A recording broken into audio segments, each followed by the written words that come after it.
বাড়িতে hair spa করার সময় চুলে বা মাথায় কিভাবে মাসাজ করবে সেটা ভাবছো? চিন্তার কোনো কারণ নেই, কেন কি আজকের ভিডিওতে নিয়ে চলে এসেছি বাড়িতে হেয়ার স্পা করার সময় চুলে বা মাথায় কিভাবে মাসাজ করবে তারই একটা টিউটোরিয়াল নিয়ে। নমস্কার বন্ধুরা, আমি পায়েল। আজকে যারা নতুন আমার ভিডিও দেখছো অবশ্যই চ্যানেলটাকে সাবস্ক্রাইব করে রাখো।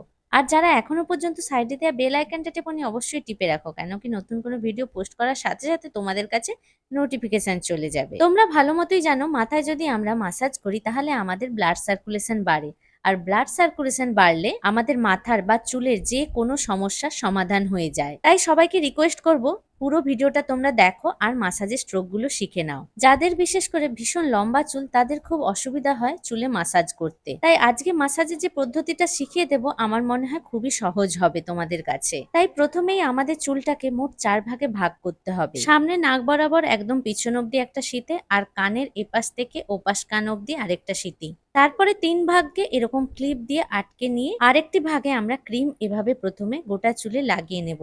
প্রথমে স্কাল্পে লাগাবো, তারপরে চুলের গোড়ার কিছুটা অংশ লাগিয়ে হাতটাকে টেনে টেনে পুরো চুলটাতে এরকম ভাবে লাগিয়ে নিতে হবে। তারপরে যাদের ধরো লম্বা চুল এরকম কিছুটা মাসাজ করব, তারপরে ছেড়ে দেব। আবার পরের কিছুটা মাসাজ করব, সেই অংশটা ছেড়ে দেব।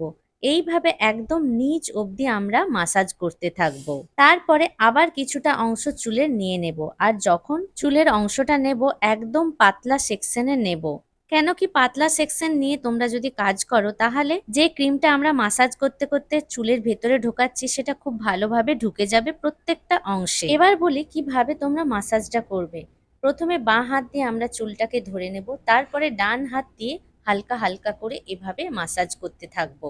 কখনো চুলকে একটু টেনে টেনে, কখনো কাঁচির মতো ধরে টানতে থাকবো। এবার তোমরা বুঝবে কিভাবে যে চুলের ভিতরে ক্রিমটা প্রবেশ করেছে। যখন দেখবে চুলটা খুব স্মুথ হয়ে যাচ্ছে মাসাজ করতে করতে, তখন বুঝতে পারবে চুলের ভিতরে ক্রিমগুলো ঢুকে গেছে। তোমরা একটু ভালো করে মাসাজের স্ট্রোক গুলো দেখো, তাহলে অবশ্যই তোমরা বুঝতে পারবে। কখনো কখনো আমি বাঁ হাত দিয়ে ধরে ডান হাত দিয়েই মাসাজ করছি, কখনো কখনো আবার দু হাতের সাহায্যে চুলগুলোকে টেনে টেনে মাসাজ করছি। তোমরা এই জায়গার স্ট্রোকটা একটু ভালো করে লক্ষ্য করো। দু হাত দিয়ে যখন আমরা চুলটাকে টেনে ধরে নামাচ্ছি, তখন আমার দু হাতের বুড়ো আঙুলটা চুলের উপরে আছে আর সব আঙুলগুলো চুলের নিচে আছে। এইভাবেই কিন্তু ধরে ধরে টেনে টেনে নামাতে হবে। তোমরা প্রথমে দেখলেই আমরা চুলটাকে মোট 4 ভাগে ভাগ করে নিয়েছি। এক ভাগ ভালো করে মাসাজ করে নিয়ে এভাবে ক্লিপ দিয়ে আটকে দিলাম।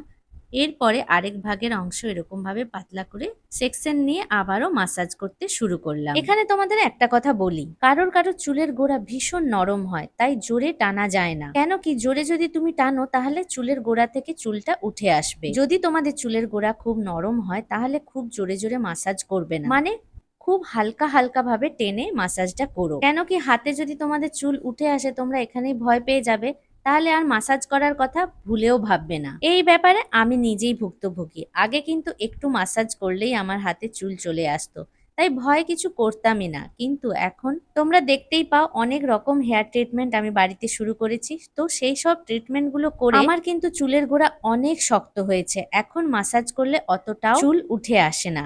এরপরে দেখে নিই আমরা মাথায় কিভাবে মাসাজ করব। কপালের কাছে চুলের যে লাইনটা থাকে সেখানে দুপাশ থেকে এরকম মাসাজ করতে করতে পিছনের দিকে হালকা চেপে নেব। হাতটাকে এভাবে চুলের মধ্যে ঢুকিয়ে ঘাড়ের কাছ থেকে উপরের দিকে ঘষে ঘষে উঠবো। সম্পূর্ণ চুলটাকে একপাশে করে নিয়ে চুলের গোড়ার যে নিচটা থাকবে সেই লাইন বরাবর আমরা এভাবে মাসাজ করতে থাকবো।